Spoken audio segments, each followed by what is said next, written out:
Hello and welcome to another That's Just Wild Q&A, where we take on your burning questions about nature and wildlife. I'm Steve Backshall, and as always, I'm joined by... Me, Lizzie Daly. And me, Sarah Roberts. Okay, Steve, to get us started, the first question is for you, and it's from Jake Roberts. Hi guys, I wanted to start by saying I love the podcast. Woo! I have a question for the Q&A app. So, I've always been fascinated when a specific animal and plant have evolved in harmony, developing traits which they mutually benefit from, even if this means limiting potential food sources or pollinators. What animal and plant harmony combinations have you experienced, and what are some of your favourites? Good question. Yeah, so this is in my mind at the moment because over the weekend I've been telling my kids about ragwort and cinnabar moths. You know, these gorgeous day-flying moths that are bright red and black. You kind of think they were a butterfly first time you saw them. And their caterpillars, which are bright yellow and black banded, they kind of look like the Cornish rugby scarf, cover ragwort, which is quite a pest plant. A lot of farmers don't like it. And that will develop into these gorgeous cinnabar moths. So that's one that I've been teaching my kids. It's really sort of, you know, there in my mind at the moment. But also wandering down the seashore, I've been going through my seashore book of plants and animals. And it's absolutely amazing how many really bizarre out there moths are specifically linked to certain food plants. So, for example, the black-banded polymish moth, a moth whose larvae feed almost exclusively on thrift. And I've got another one here, which is Fisher's estuarine moth, whose larvae exclusively feed inside the stems and roots of hog's fennel. I have got one absolute stonker that I'm going to finish on, which is absolutely my favourite. But have you both come across any of these sort of connections between an animal and its food plant? Yeah, absolutely. I think it's such a funny kind of co-evolutionary strategy, isn't it? It's like what came first is the elaborate floral trait or the moth in this case. For me, I think the most extreme example was last year we were filming in Mexico in Baja, and I was walking through the desert, just like, where is the life? It is the most desolate, harsh environment, and there's these huge desert cacti all over the place, obviously so well adapted for these harsh, hot environments with those incredible spines, which help reduce water loss and help them survive. But they have a really cool relationship with a species of bat called the lesser long-nosed bat that travels thousands of miles, essentially following this nectar kind of feeding route, if you like. And they flower at nighttime. So it's like this whole other kind of world where nighttime they flower. It's heavily scented. It attracts these bats that spend their days away from the heat, underground. And it creates this like highway for bats, which is pretty cool. That story is reminding me of mezcal production as well, which we talked about before, which obviously then has the relationship. You always have to bring things back to mezcal, don't you, like, Sarah? and that's how it's related to me. It always comes back to you getting high somehow. Yeah, I mean, outside of your bats and your insects, it's the most obvious one is again with your giraffe necks and your acacia trees and that co-evolution situation. Although actually bats, I know this is not a flowering plant, but I love the sort of warfare going on between moths and bats in terms of the bats having evolved the sort of sonar in terms of the little squeaks that they do to find the moths, but the moths also having evolved almost like those death falls where they stop flying for a little bit so that they can avoid the bats. Almost every kind of food chain, if you look at it closely enough, you'll see those co-evolution patterns. There's some really fun ones out there. Yeah, so right now, every single biology undergraduate out there is screaming at us because there's one particular example that's very well known in academia, probably less so in popular culture, and it's Darwin's moth predictor. Have you heard this story? No. Yeah, I was taught this in uni. Yeah, I bet you were. Me too. So this is one of the most wonderful stories for any naturalist. It's how kind of in the middle of his career, Darwin was sent an orchid. So it was in 1862 and a British orchid grower sent him an orchid from Madagascar, which had a gigantic nectary. The nectary was about 30 centimeters long, so about as long as my forearm. And Darwin looked at it and he just went, whoa, that's absolutely mind blowing. And he wrote, I've just received a box full of this angraecum orchids, which have a nectary a foot long. Good heavens, what insect can suck it? And then he said, in Madagascar, there must be moths with a proboscis that can extend to a foot long. He'd never found one, and one had never been described, but about 20 years later, there was a subspecies found of this giant Congo moth that had a proboscis that long. And everyone was like, Eureka! And they named it Predictor after Darwin. But the bit that is even better is that it wasn't until 1992 that that moth was first filmed actually sticking that gigantic tongue down into the orchid to get a hold of the nectar at the bottom of it, and the whole thing was brought to realization like 130 years after Darwin predicted it. How awesome is that? That guy was Insane. ahead of his time in so many ways. Out of us three on this call, who would be like sent a box of incredible orchids? Like, here you go. Here's like some of the best evolved orchids on the planet. Go and do your magic. Like, it's obviously going to be Steve, but I'm very I mean, I jealous. do get sent like, stuff like that all the time. I bet you get sent a lot, Steve. I was going to say, I've already put it out to the audience that I love flowers, you know. So if you want to send me some True. rare and exotic examples. You I know, the love other it. thing that I was just thinking is really, really, really cute Instagram posts that I've seen recently. I guess it must be almost coming into the season, but of harvest mice, because you also have the flowers that have grown almost like a thicker stem to support the little harvest mice to crawl on Oh, up I there love it. and into where all the nectar is. But then you can have a little nap in there as well, like it's mouse naps. Sarah's algorithms, But everyone. you know, play a really important role in pollinating those plants. But Yeah. cute. Nah, harvest mice, they're not, harvest mice aren't real. They're AI generated by people who want nice photos on Instagram. There is no way anything that cute can actually exist. Yeah. Fair. Now, for you, Sarah, from Emily Day on Instagram. Why do cockerels crow, but chickens don't?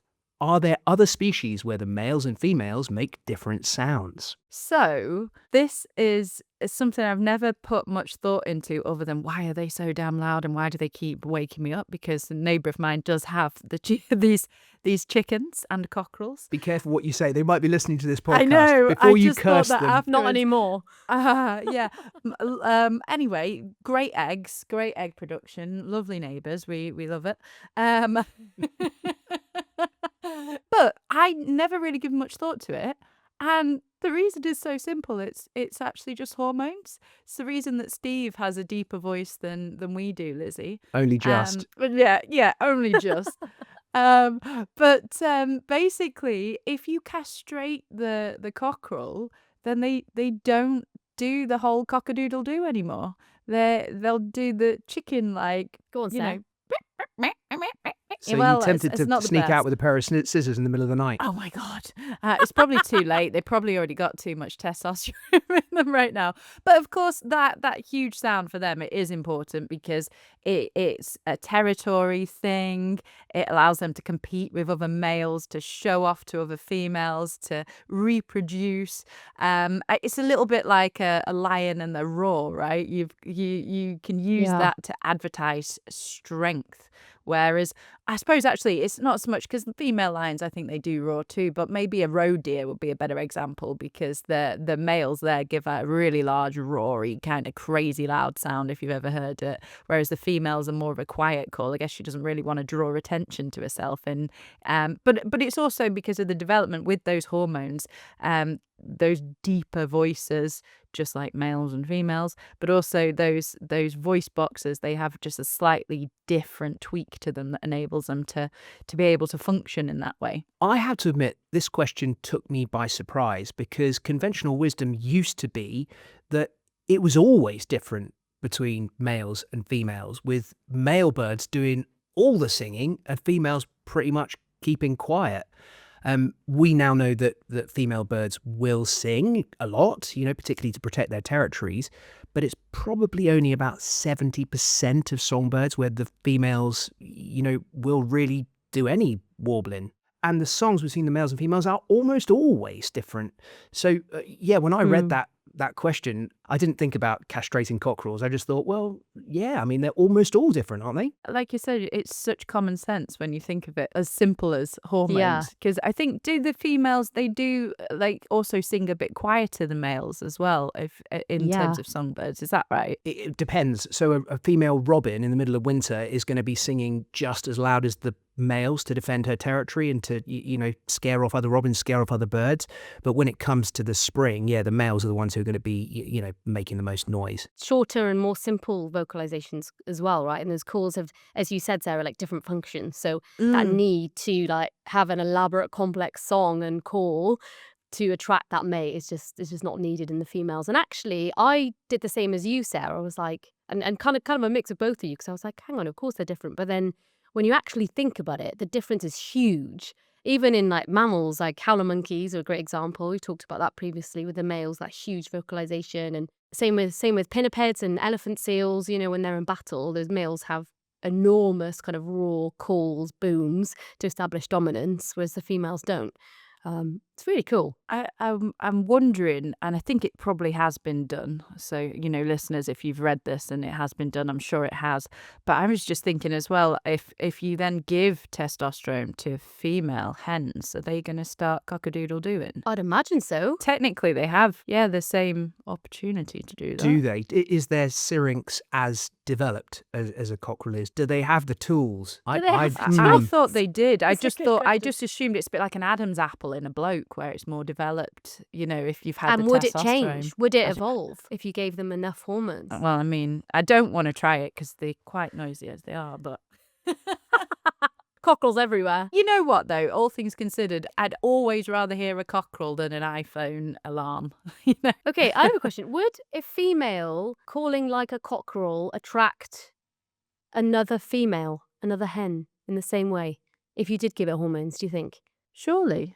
It would cause some confusion. Out there somewhere, there is a bored scientist with lots of time on their hands who is on Amazon buying chickens and cockerels as we speak. Do it. For ad-free listening, our newsletter, special deep dive episodes, and members-only benefits, you can subscribe to us at that'sjustwild.com. Let's move on to our next question, and this one is for you, Lizzie, and it's from Carleen Morris. Hey guys, we're in Perth, Australia. Nice. I'm pretty envious of that in itself. And a question from my son Arlo, age 9. He would like to know, why is bat poo called guano and not just bat poo? Oh, I want to know this too. Cracking question, Arlo. I love this. Yeah, so good. Also an excuse to talk about poo. I know we all love a bit of poo on this podcast, don't we? I mean, if anyone was going to answer this, Lizzie, it's definitely you. You love the poo topics. Thanks, mate. Thank you, mate. Love it. Okay, well, I love this mainly because I have had the absolute joy of going to the exact place where the origin of this word guano actually came from. And it was Peruvian. The Inca people of Peru actually named seabird poo in this case, not bat poo, as you said. But I'll go into that in a minute. They actually named all the seabird poo on the islands of Peru as guano. It actually came from So they branded it. he branded it, yeah. And the history of this is fascinating, but before I go into that, we should probably actually answer your question. So there's a few things that define guano as guano and kind of have that difference between that and just poo. And it's down to the quantity and also the fact that it's quite nitrogen rich. So you've mentioned bats in caves. A nitrogen rich poo or guano is one that's kind of protein rich. So for seabirds, it's a lot of fish, high in protein. For bats, it's a lot of insects, high in protein. So you get kind of these build-up of nitrogen in guano. And literally on the coast of Peru, there's a few islands where you get huge numbers of cormorants and Peruvian boobies. And they are literally there in their millions, to the point where there's guano that's like 10 meters deep. What? It's phenomenal. 10 meters? Yeah. You could do a high dive into that then. Yeah, absolutely. And it was, or it probably still is, incredibly valuable, worth an insane amount of money because of the nitrates and phosphates within it as fertilizer. Yeah. So I love that you talked about that, because actually it was so economically important that it created one of the funniest names for a war. Obviously all wars are terrible. Go on. But it created the Guano Wars. Literally. in the 19th century. Can we call it the turd traumas? I was like, it was a real shit fight, that one. I love it. The diarrhea dramas, the turd traumas. Surely we could have come up better than the guano wars. When you were saying that about how much money the guano's worth, you've completely taken me back to a few years back being in South Africa with the penguins there.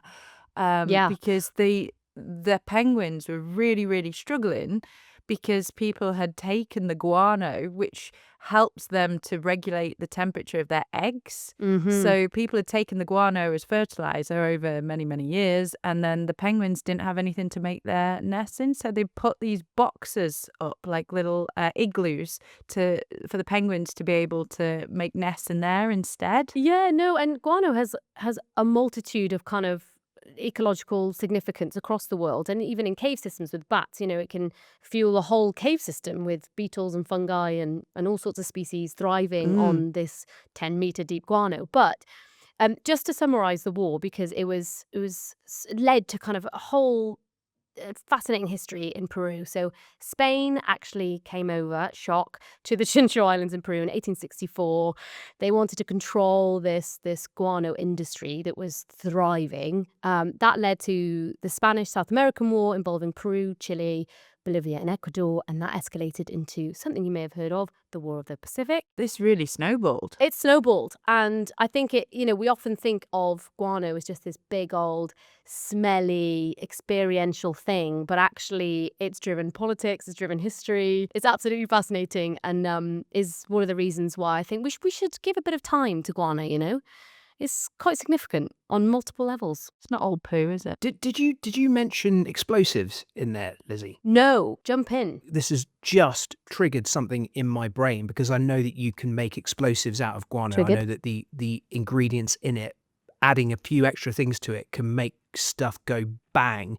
And I'm wondering if that was an element to it as well. We certainly hear about it being all down to it being an amazing fertilizer and helping to drive the agricultural revolutions around the world. But I'm wondering if, they were also used for warfare as well. Just Googled that to see if you were right, Steve. You can't just drop a bomb like that and not check it. Wait. But it does say, due to its high nitrate content, you're absolutely right, it's mega explosive and great as a component of gunpowder. And it was especially important during the American Civil War. How about that? Okay, let's wrap things up with a final question. This is from Harry Osborne. It's a wonderfully large and detailed question. So here we go. So, hi, been loving the pod. I've got a bit of a long question, so I do apologise. I've had arachnophobia for my entire life, and I wonder a lot about why it is specifically spiders that cause such an intense reaction in humans. I have a few phobias of other animals, but they cause a different fear that spiders do. The explanation I hear is that they obviously have the potential to be a danger to humans, so we fear all of them, just in case. But I still just have to ask, why spiders specifically? So many other creatures have that same potential, but nothing quite has such a widespread fear. Could it be some kind of evolutionary, inherently scary shape and movement? Is it due to the fact we encounter them more than those other potential threats? Is it cultural? Or just some big coincidence? I hope that makes sense. Big smiley face. Thanks, guys. Keep it up. So, Harry, I think that you've put an awful lot of the answer into your question. And there's a huge amount of science that's been done on arachnophobia, where it might come from, its universality, and there is a hypothesis called biological preparedness that states that there are certain universal things that we are pretty much all frightened with, things like deep water, heights, snakes and spiders.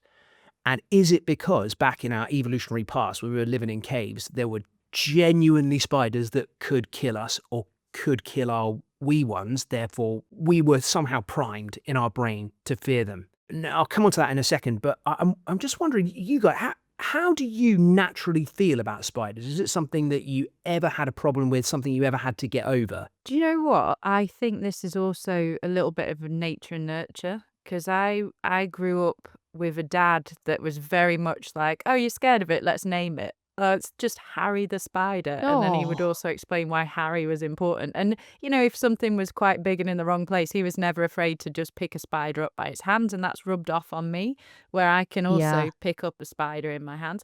But I have dated exes before who have screamed like a girl when they've seen a spider. And I've had to be the one that goes in and move Yeah, them. I had a 6'5" rugby playing friend who people would like put the stalk from a tomato into his hair wax because it looked a little bit like a spider, and he would go running out of the clubhouse, often only Stop. partially clothed, because he was so utterly terrified of spiders. But the reason that I asked the question to be both is that I get all the scientific research, but this is Mm. something that I have seen an awful lot of, and I've got lots and lots of differing opinions on it. So I want to throw some of them out there and get your response on it. The first of which is that, as you guys know, before I started doing this telly thing, one of the ways I made a living was animal introductions. I used to go to schools and to scout groups and things. I had a big collection of animals that I kept at home, and I would, take them out, and the kids would get to handle them. And I did it all the way up from kids at nursery school who were like 2, 3, 4 years old, all the way up to, kids at university. And what I found almost exclusively was that if I went to kids who were 2 or 3 years old and I took out a great big hairy tarantula, every single one of them would take it into their hands without any Mm. question. Mm. And I never saw what I would consider a phobic reaction from a very young kid. Step it up to 4 years old, 5 years old, and they would take their reactions from the friends around them, and even more so from their teacher. So if you were in a Yeah. class and the teacher went, "Oh, big hairy spiders," all the kids would do the same. They'd Yeah. all pick up on that fear from the adult there in the room, and they then would take it on, and they'd all be terrified too. So that's my first message, is to any adult, you pass on your fears to the kids around you. And Yeah. be so, so careful, because those phobias, they can be so damaging in life. Totally.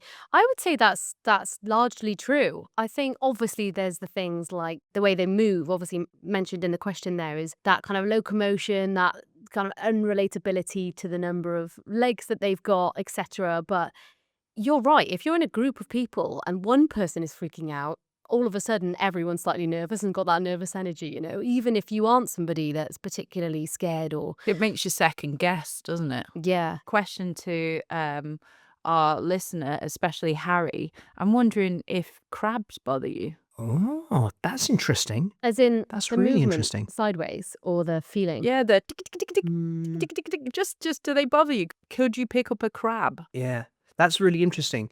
One of the other things that I've done, the many kind of things that I've done in my odd career, is aversion therapy, or sometimes known as Hmm. exposure therapy.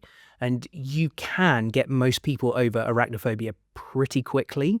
I consider it quite a flex that I got the world-renowned singer Alfie Boe over his arachnophobia. Hey. I also got Naomi Wilkinson over her arachnophobia on live telly.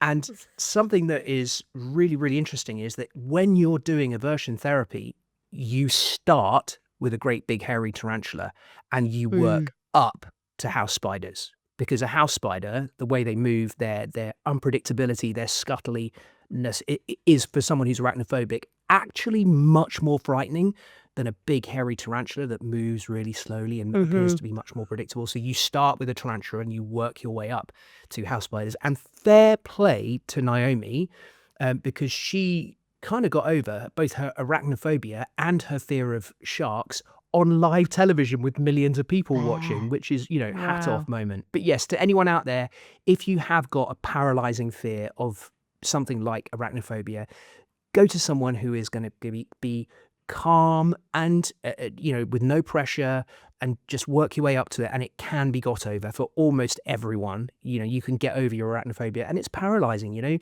something like that makes life harder. If you can face it and get past it, it's going to be better for you in the long run. Do you know one phobia that I absolutely adore, and I'm yet to meet a person that has it, but a phobia of holes? Have you heard about that?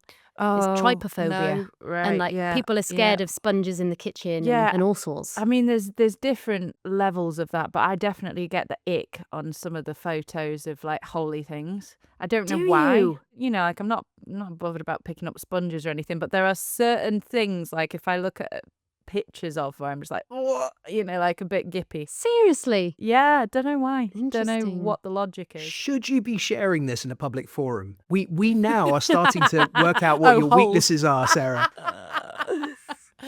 Any time that I need to throw you off, I'm just going to hold up a bit of Swiss cheese in front of the camera. Do you know, actually, my weirdest phobia of not liking the way something moves is lobsters. Interesting. It's the way they can bend backwards on themselves as well. You know, the way that the sideways movement. Weird, isn't it? Yeah. I mean, yeah, you will dive with any species of shark, but show you a crustacean or a chunk of Emmentaler and you're going to lose your mind. I just don't want to pick them up. It's safe to say you are an odd human being, Sarah. Who apparently has got phobia is the Is fear that a of crabs thing? and lobsters. Actually, I'm fine with crabs. It's lobsters. I'm particularly scarred by lobsters.